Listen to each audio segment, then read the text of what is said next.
Hello friends, welcome to Pebbles.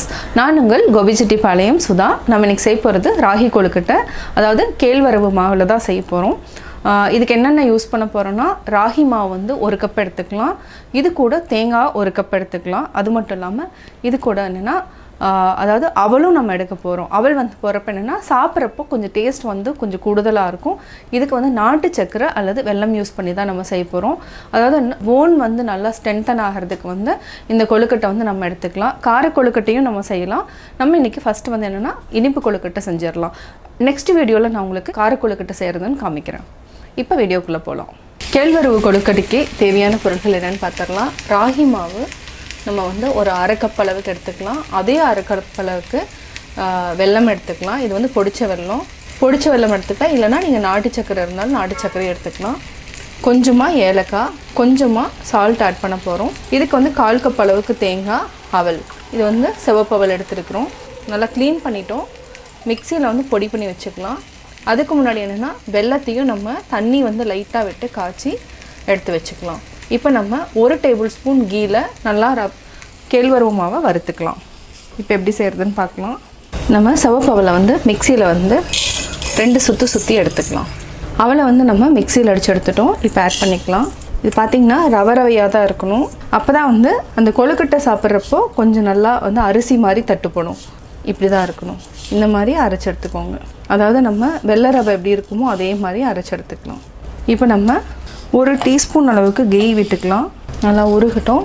இப்போ நம்ம கேழ்வரகு மாவை ஆட் பண்ணிக்கலாம். இது சிம்மில் வச்சுட்டு நல்லா வறுத்துக்கலாம். ரொம்ப நேரம் வறுக்க வேண்டாம். லைட்டாக வாசம் வரப்பே நம்ம எடுத்துக்கலாம்.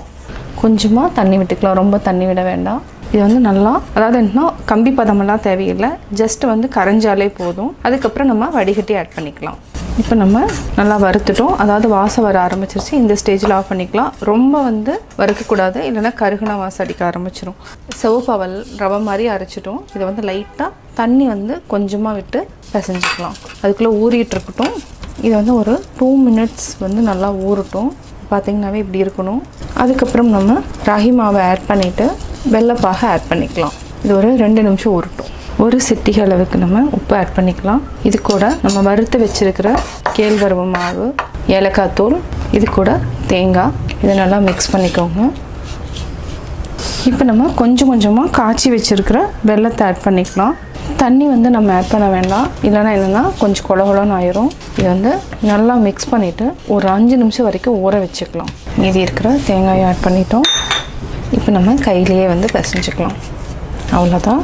இப்போ நம்ம நல்லா உருண்டை பிடிச்சிட்டு கையில் வந்து ஜஸ்ட் ஒரு ப்ரெஸ் பண்ணிக்கலாம். கொழுக்கட்டை ஷேப்பில் நம்ம கொண்டு வந்துட்டோம். இதை வந்து ஆவியில் வேக வச்சு எடுத்துக்கலாம். ஃபஸ்ட்டு ஒரு பிளேட்டில் வச்சுட்டு அதுக்கப்புறம் ஆவியில் வேக வச்சுக்கலாம்.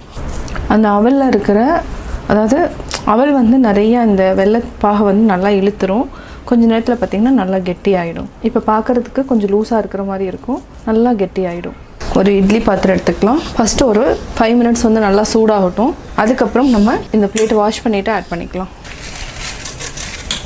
2 மினிட்ஸ் ஆகிடுச்சு. நம்ம பிளேட் வச்சுக்கலாம். ஆல்ரெடி கொழுக்கட்டை பிடிச்சி வச்சுருக்கிறோம். இதை வந்து ஆவியில் வேக வச்சுக்கலாம். இது ரொம்ப நேரம் வேகணுங்கிறது இல்லை. இது வந்து ஒரு 5 மினிட்ஸ் மட்டும் வச்சா போதும். அதாவது தண்ணி கொதிச்சதுக்கப்புறம் 5 மினிட்ஸ். இப்போ மூடி வச்சுக்கலாம். 5 மினிட்ஸ் ஆகிடுச்சு.